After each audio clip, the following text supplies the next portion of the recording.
processos de algoritmos padrões. Sistemas operacionais.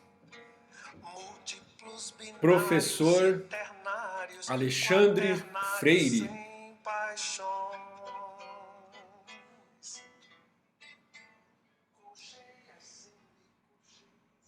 Olá, pessoal. Tudo bom?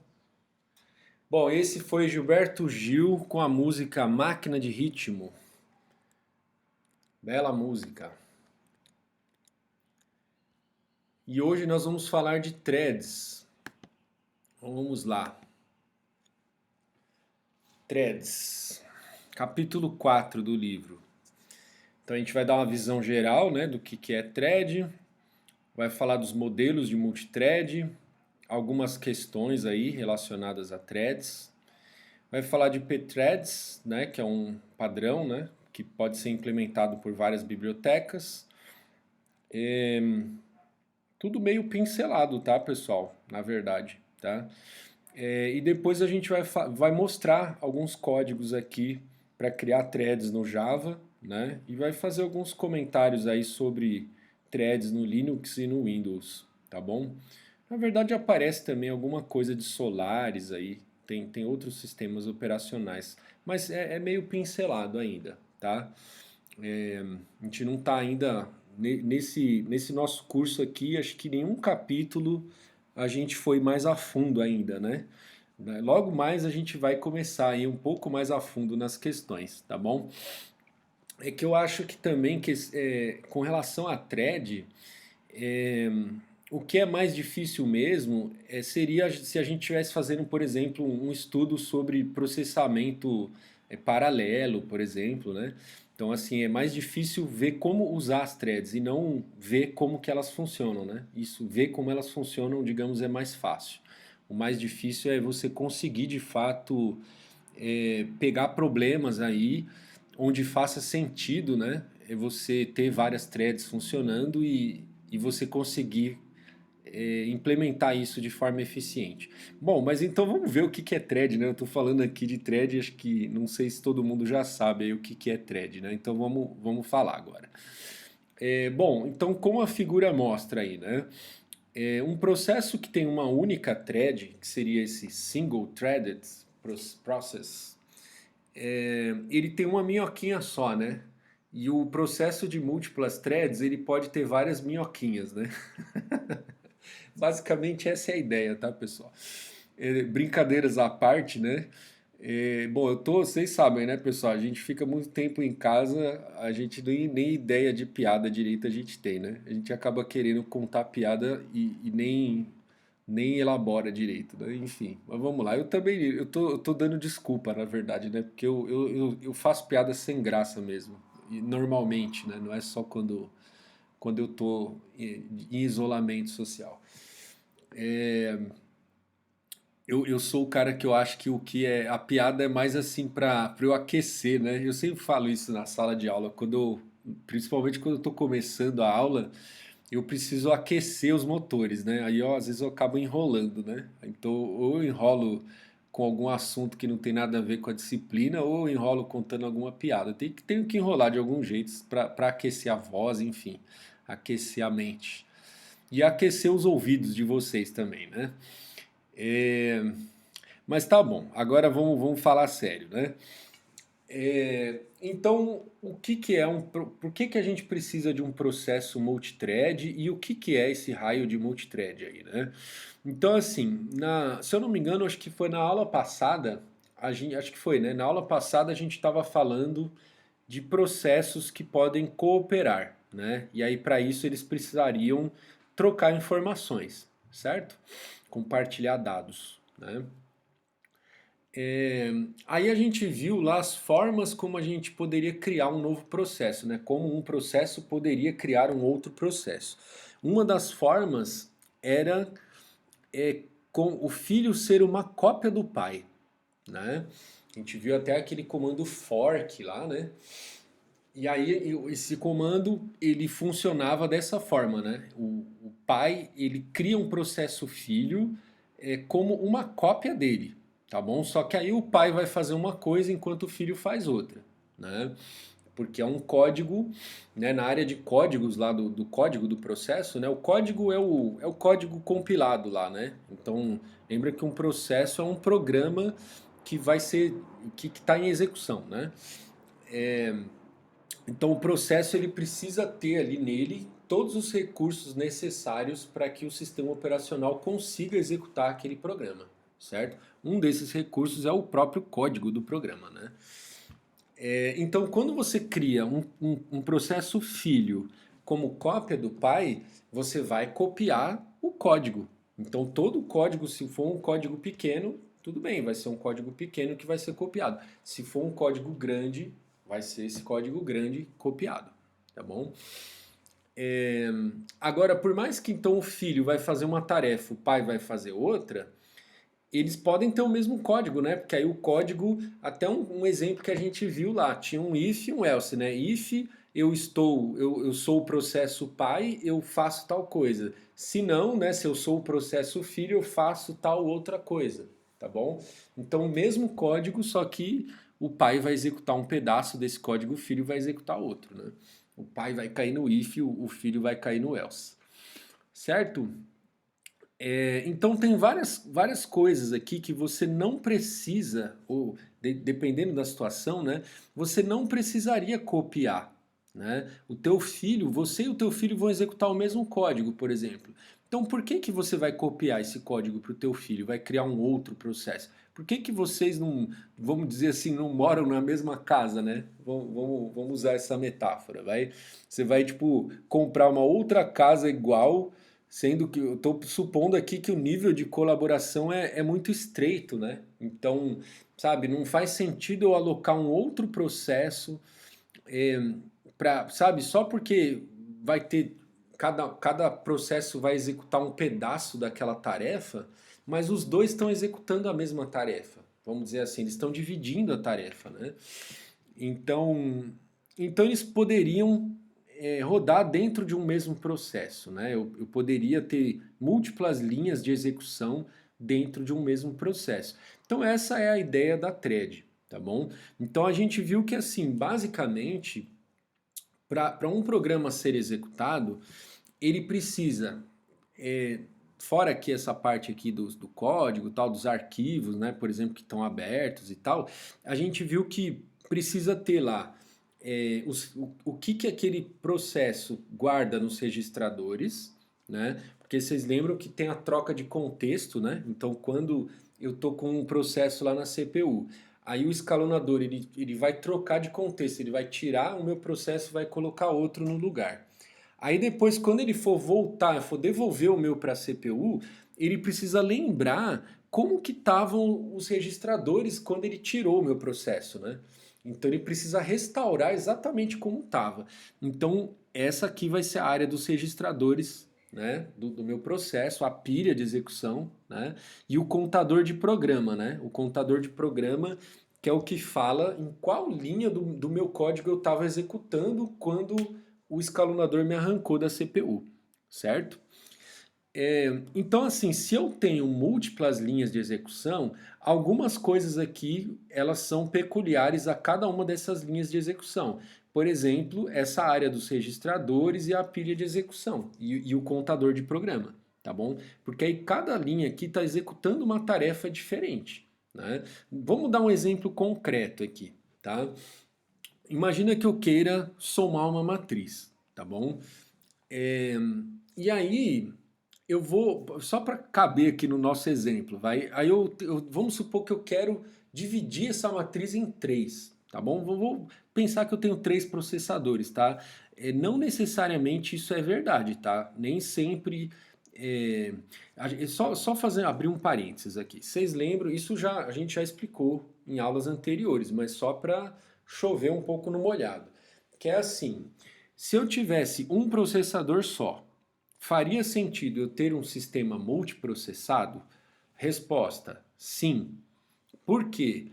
Porque vocês lembram lá que para eu aproveitar bem, né, a CPU, quando um processo, por exemplo, ele vai fazer entrada e saída, né, ele vai faz uma chamada lá de requisição, né, de entrada e saída, e aí enquanto ele não termina de fazer isso, ele não tem nada para fazer na CPU.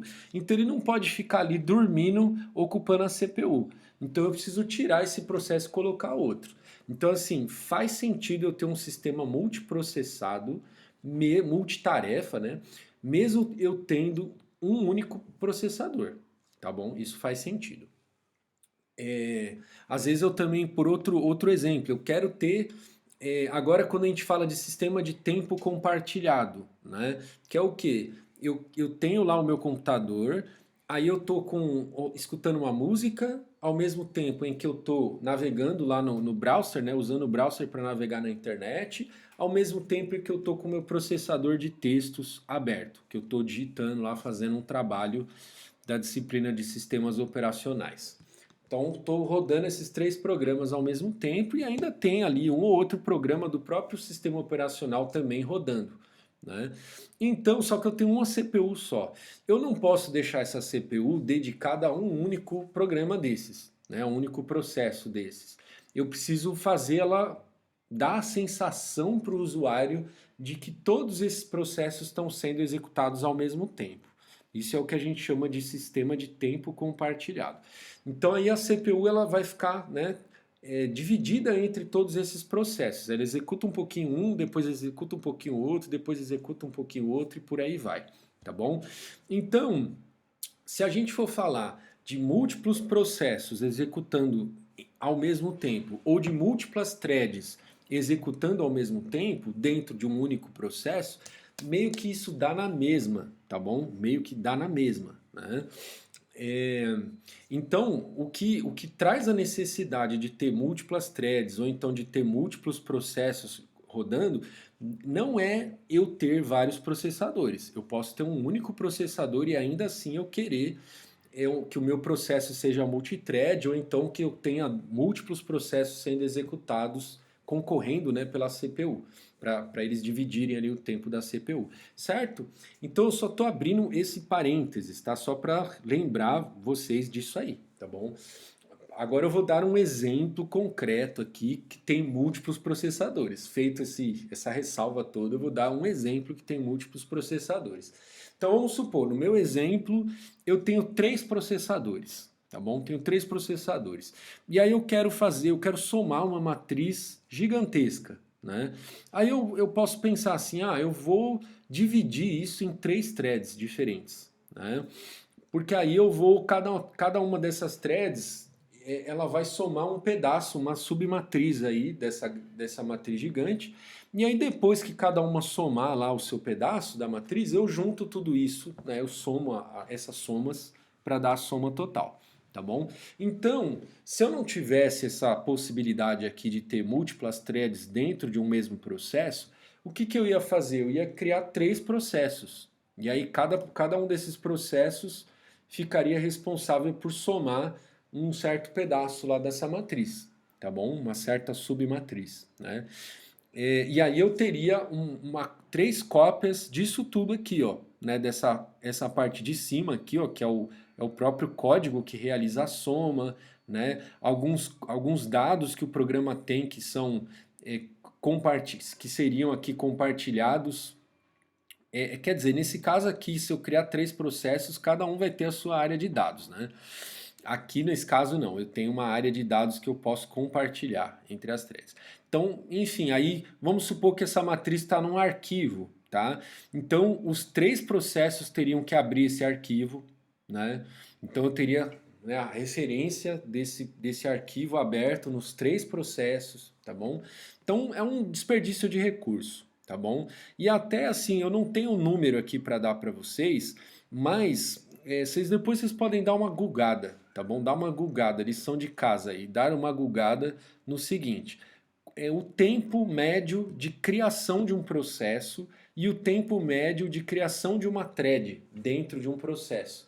Vocês vão ver que é muito mais barato eu criar uma thread dentro de um processo já existente do que ficar criando novos processos, tá bom? Então, enfim, quando você. Então, dependendo aí do tipo de processamento que você vai fazer, se ele for mais intenso e tal, né? Você vai ter um ganho de desempenho relevante, tá? E se você tiver essa possibilidade de criar múltiplas threads, ao invés de ter que ficar criando vários processos para dividir as tarefas entre eles. Então aqui no caso aí do exemplo que eu estou dando da matriz, então eu criaria um único processo e aí eu criaria 3 threads diferentes, cada uma responsável por somar um pedaço lá dessa matriz, tá bom? Aí cada thread ela vai ter lá os dados lá que lá o estado do registrador, né? Então que é aquela coisa, né? Quando eu coloco uma thread para ser executada lá no processador, aí ela vai fazer a mesma coisa que o processo fazia antes, né? Ela vai usar lá os registradores, né? A gente não costuma lembrar disso, porque quando a gente programa, geralmente a gente usa linguagem de alto nível, né? C++, Java, Python, sei lá o que. Quando o código vai para o baixo nível, tá? Então no caso aí de linguagens compiladas, né? Então depois que você compila o código e ele vai para o baixo nível, esse código compilado ele vai ter lá instruções para colocar dados no registrador tal, ler, né, do registrador tal, né? Então isso lá no baixo nível isso existe, tá? E aí quando uma thread ela vai ocupar a CPU, ela tem lá, ela tá usando os registradores, ela tem a própria pilha dela de execução e tal. Aí quando o sistema operacional ele decide fazer uma troca de contexto, né? Ele vai tirar essa thread e vai colocar essa outra, ou ele vai tirar essa thread desse processo e vai colocar uma thread de um outro processo, né? Então ele precisa guardar lá o contexto, né? Então os registradores, a pilha de execução, tudo, né? O contador de programa, certo? Então isso aqui você não tem escapatória. Cada thread vai ter que ter os seus próprios registradores, a sua própria pilha de execução, o seu próprio contador de programa, tá bom? Isso não dá para compartilhar. Agora o resto, o que dá para compartilhar, aí você compartilha entre as threads, tá bom? E é daí que vem o ganho de desempenho, beleza? Então os benefícios aí, como eu estava dizendo, ó, economia, tá? Então até economia de espaço, né? Porque eu não vou ter várias cópias aqui, por exemplo, do código, né?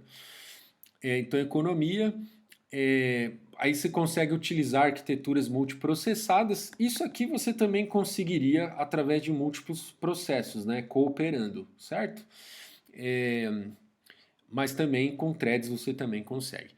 Compartilhamento de recursos, também da mesma forma assim, né?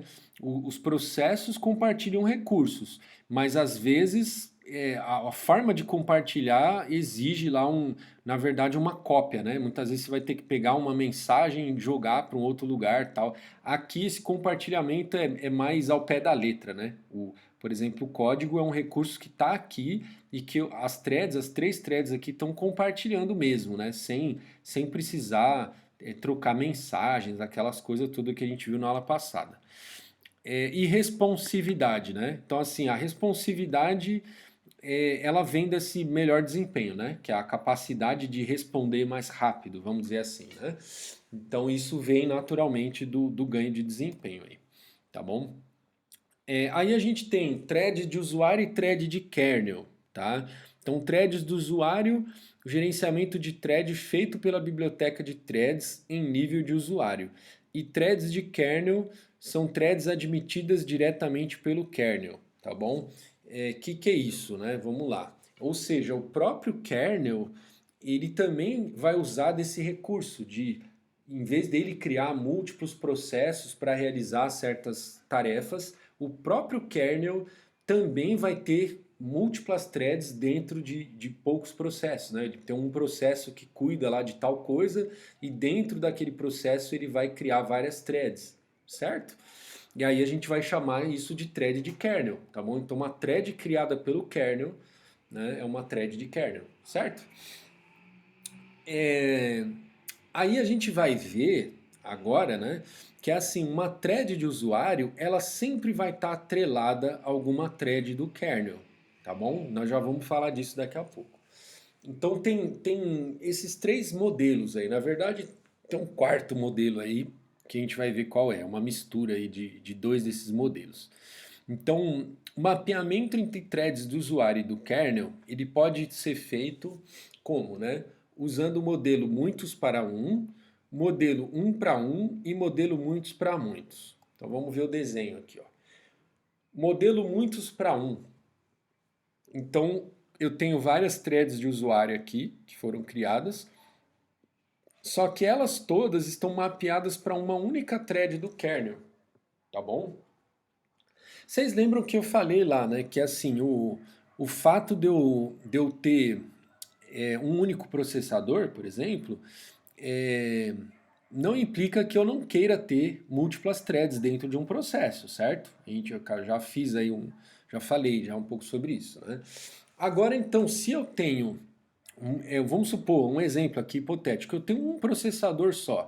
Então eu poderia associar essas múltiplas threads a uma única thread do kernel, porque essa seria a thread responsável por fazer o shift, vamos dizer assim, entre uma thread e outra, né?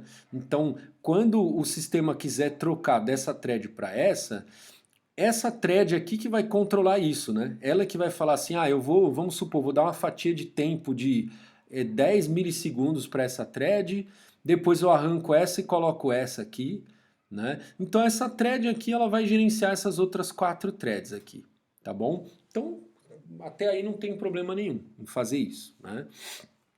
Agora, é claro, né, que assim, vamos parar para pensar aqui, o que isso pode implicar, né?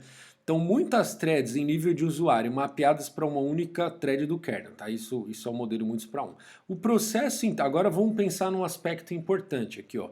O processo inteiro é bloqueado se uma thread fizer uma chamada de sistema bloqueante.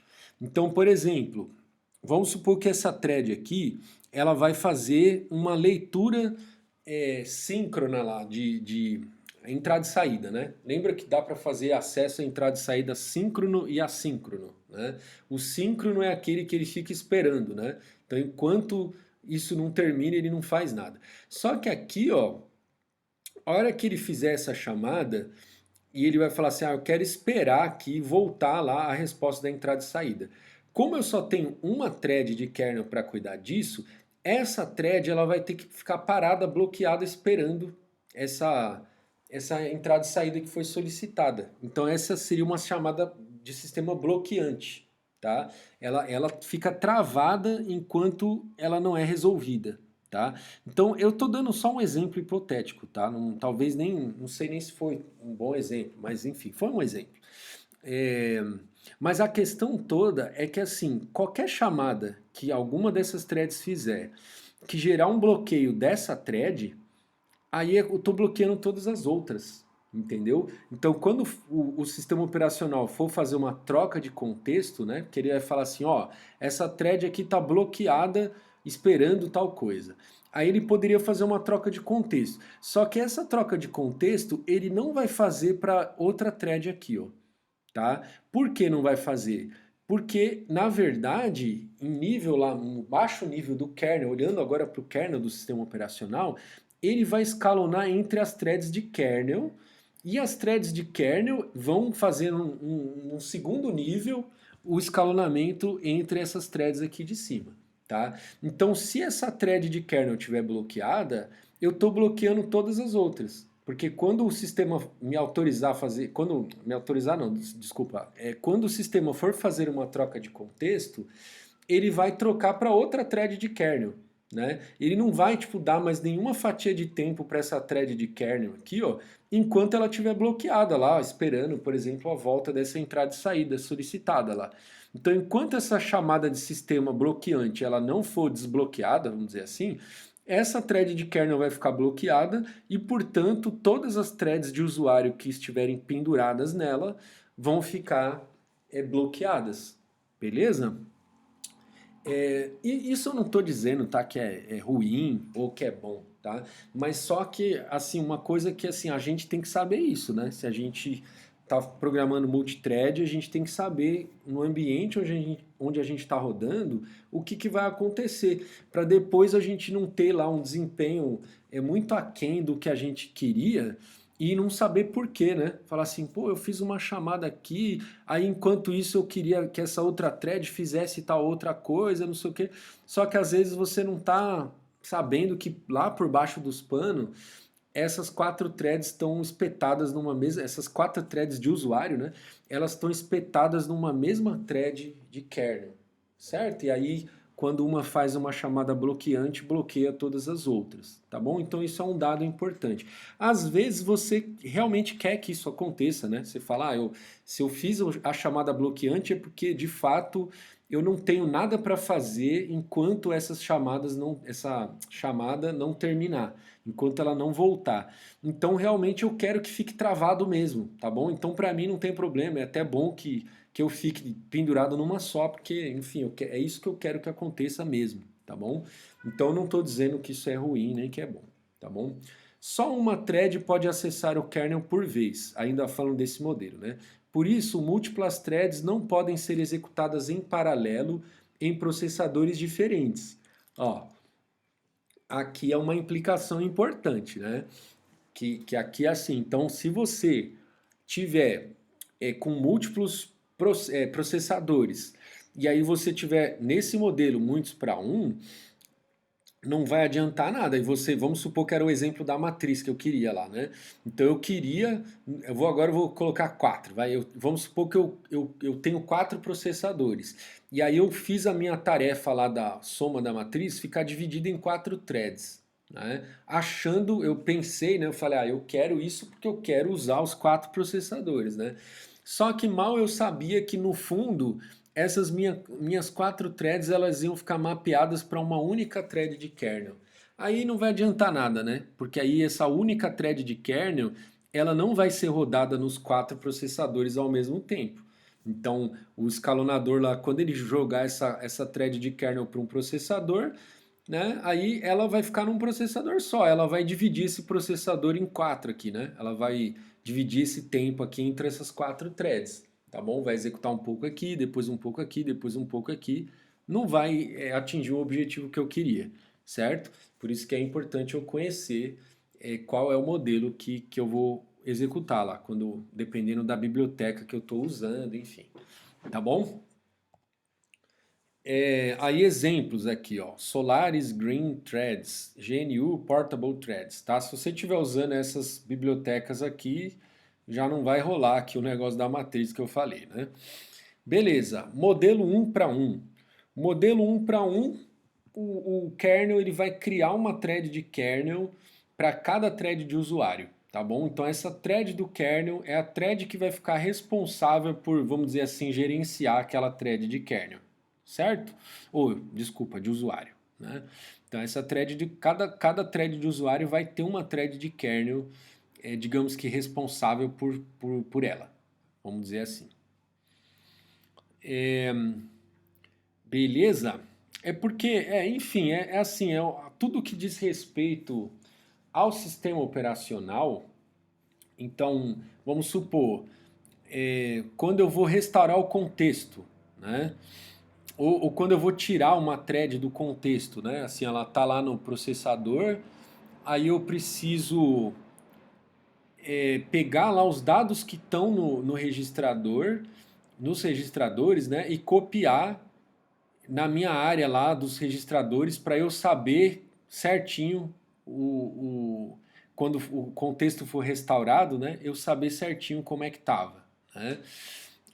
Isso quem faz não é a thread do usuário, né? Isso quem faz é o kernel, certo? Aí o kernel ele pode ter uma thread para fazer isso aqui para essa thread de usuário, né? Certo? Então essa thread do kernel ela vai fazer coisas que o sistema operacional quer fazer com relação a essa thread de usuário, tá bom? A thread de usuário ela só está preocupada com a tarefa lá que o programa quer realizar. A thread do kernel ela está preocupada com os aspectos do sistema operacional que ele quer fazer com relação a essa thread de usuário.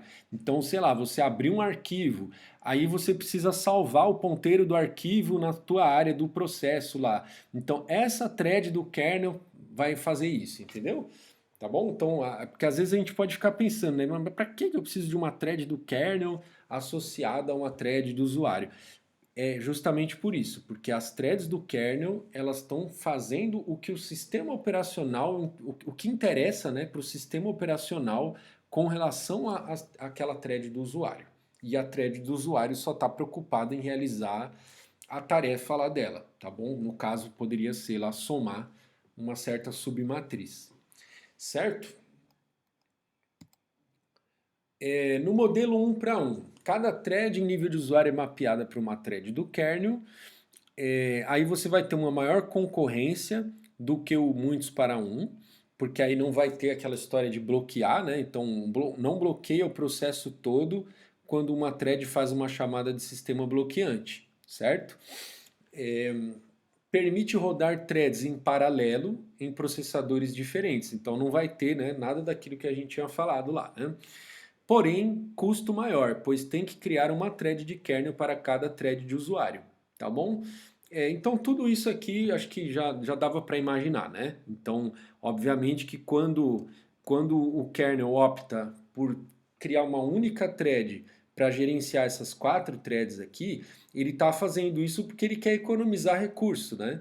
Então é óbvio que quando eu crio, ou o kernel cria, né, uma thread de kernel uma thread de kernel para cada thread de usuário, ela vai gastar mais recurso, certo?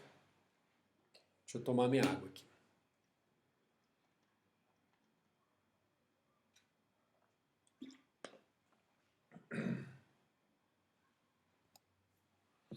Exemplos aí, ó, que usam o modelo 1 para 1.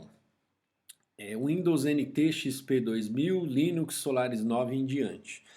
Assim, né, o livro, só relembrando aqui, ó, essa edição que a gente está falando é de 2007, tá? Por isso que ele dá uns exemplos assim de, ó, Windows NT XP 2000, né? Que vocês vão falar, nossa, meu negócio é de 20 anos atrás, mas é porque a edição do livro também já é um pouco antiga aí.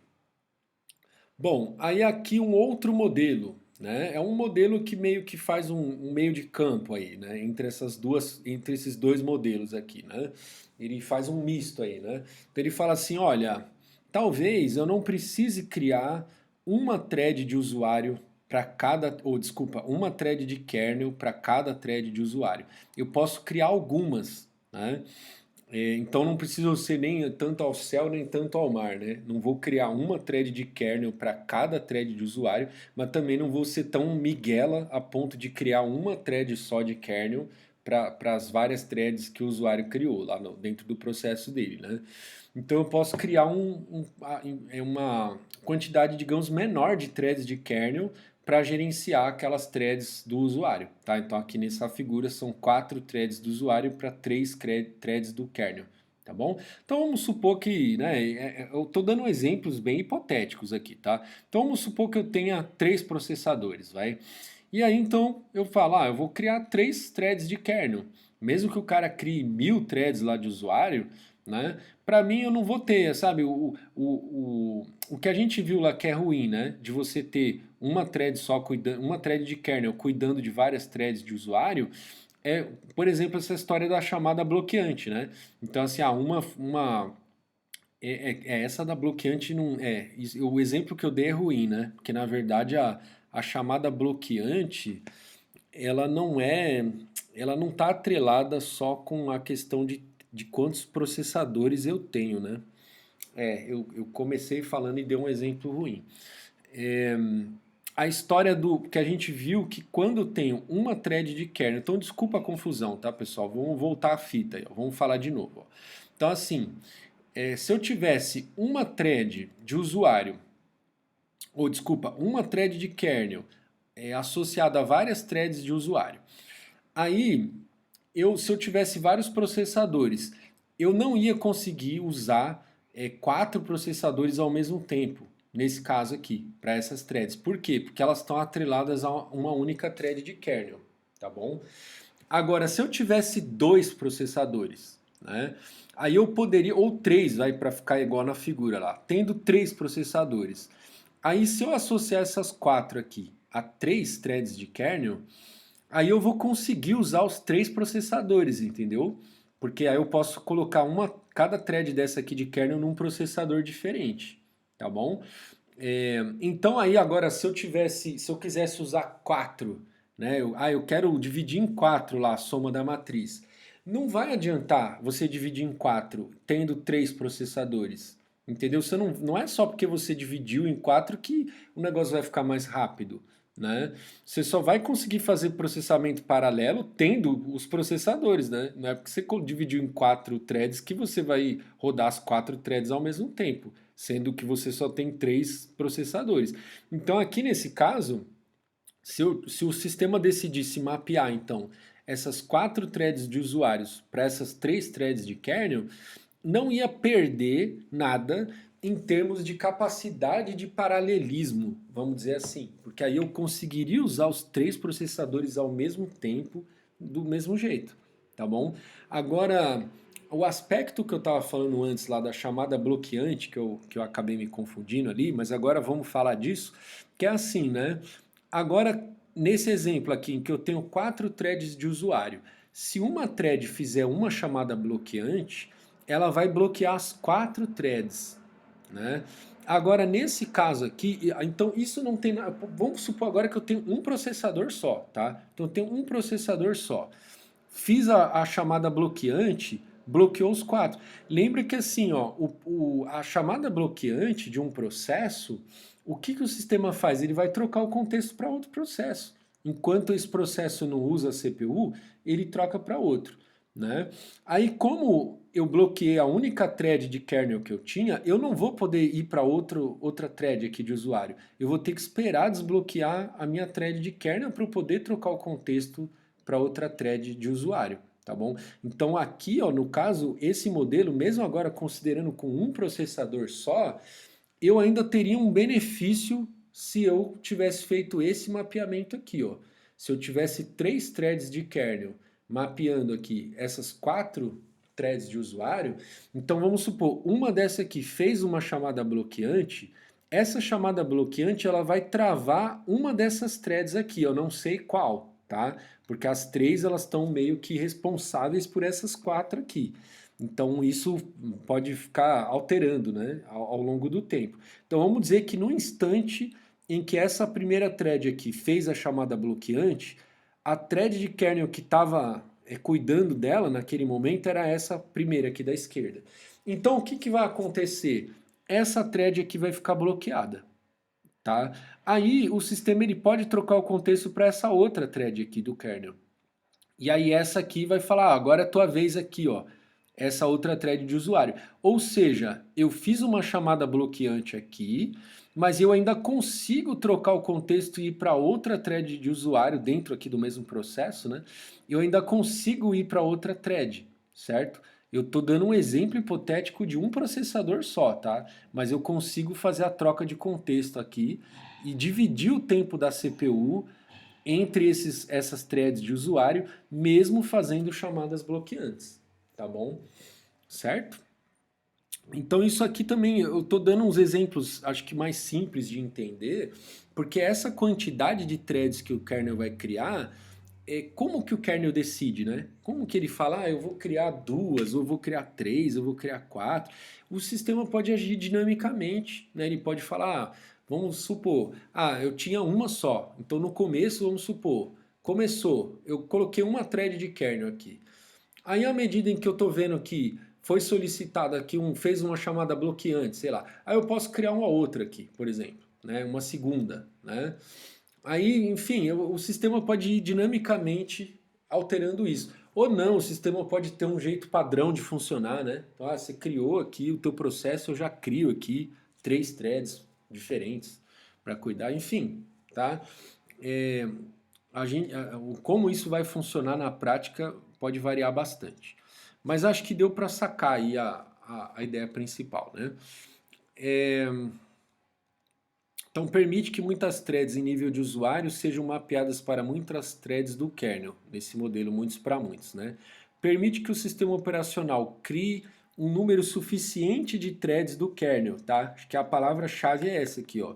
A gente quer criar o que é suficiente para atender, né? Não preciso, muitas vezes eu não preciso ter uma thread de kernel para cada thread de usuário. Às vezes era suficiente eu ter criado menos, tá bom? Combina o melhor dos dois modelos anteriores, tá? Dá uma maior concorrência, multiprocessado e com menor custo. É claro que também o menor custo é o que a gente está, né, sempre pensando, porque senão, né, faria mais sentido eu fazer esse um para um aqui sem pensar muito, né?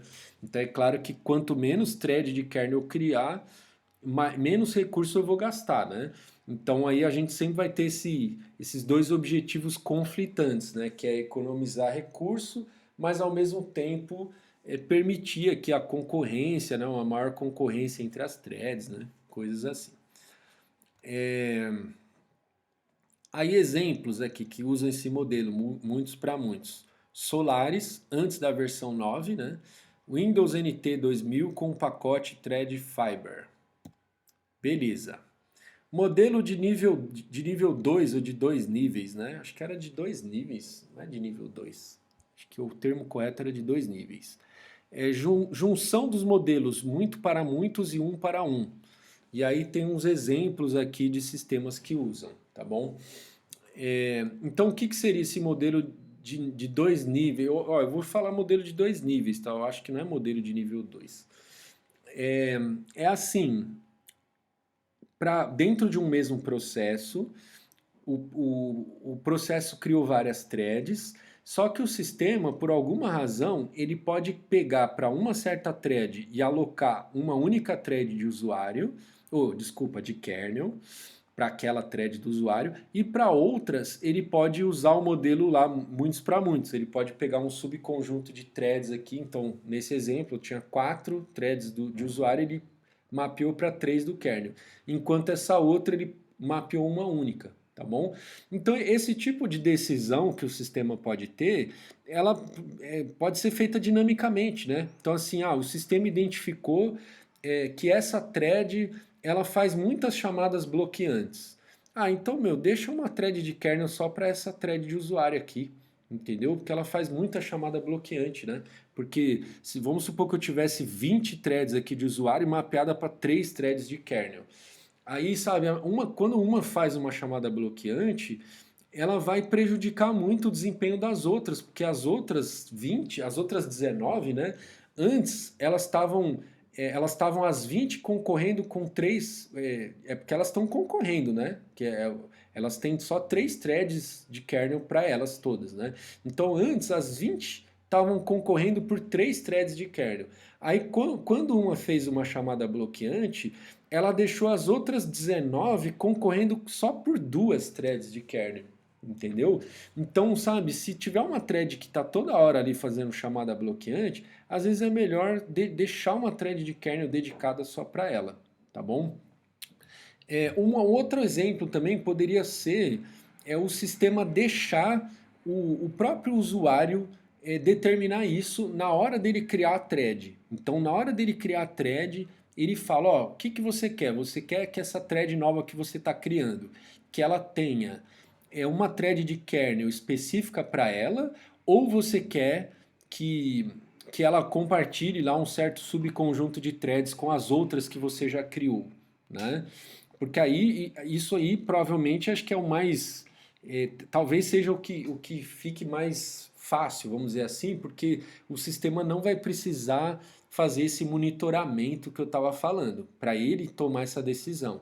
Então aqui o próprio usuário ele enxergaria isso, né? Ele falaria, ó, essa thread que eu estou criando, ela vai fazer muitas chamadas bloqueantes, então eu acho que é melhor ter uma única thread de kernel para ela, né? Digamos, é uma faca de dois gumes, né? Porque aí o próprio usuário pode se equivocar, né? E aí ele vai fazer um tipo de alocação que não vai ficar bom para o sistema, né? Por outro lado, vai exigir menos inteligência, vamos dizer assim, do sistema operacional, tá bom? Então, o sistema operacional mais sofisticado, ele faria esse gerenciamento meio que automaticamente e daria menos margem ao usuário fazer um mau uso dos recursos do sistema, que isso é indesejável porque acaba impactando no sistema como um todo, tá bom? Quando um programa está mal feito, ele deveria, né, no mundo ideal, ele deveria afetar só o desempenho dele, não o desempenho do sistema como um todo, né?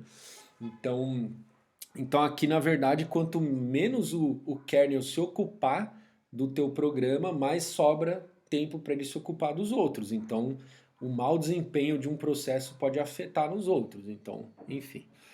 Certo? Então tudo isso é envolvido. Agora vamos falar de threads em Java. Não sei se eu quebro o vídeo aqui, talvez. Eu vou quebrar um pouco. A aula de hoje é um pouco mais curta, tá? Mas eu ainda assim eu vou quebrar o vídeo, tá bom? Para não ficar nenhum vídeo muito longo aí. Ó, tá mais ou menos na metade aqui, ó, 15 de 36. Vamos dar uma quebrada aqui.